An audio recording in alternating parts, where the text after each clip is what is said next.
On a aussi du permafrost dans les montagnes. Donc, par exemple, dans les Alpes, il y a du permafrost alpin. Là, c'est plutôt des rochers. Donc, c'est pas des sols, c'est vraiment des rochers. Mais la glace joue aussi le rôle de ciment. Et donc, elle maintient tous ces blocs ensemble. Et avec le dégel, il y a de plus en plus de déstabilisation de ces flancs de montagne parce que le permafrost alpin dégèle aussi, quoi. Mais donc, toutes ces zones-là où il y a des villages, des villes, des routes, en fait, elles peuvent s'effondrer sur elles-mêmes. Oui, dans les zones de montagne, ça c'est vraiment un phénomène très fort. Et un phénomène très fort, c'est en zone côtière. Donc en zone arctique, il y a un recul. On estime que c'est environ 2-3 mètres par an à certains endroits.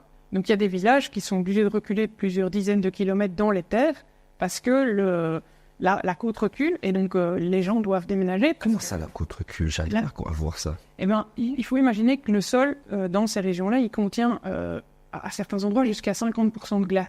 Ouais. Mais en bord de mer, cette glace, elle est exposée au dégel pas seulement par la surface, mais aussi sur le côté, puisqu'on a des falaises de permafrost.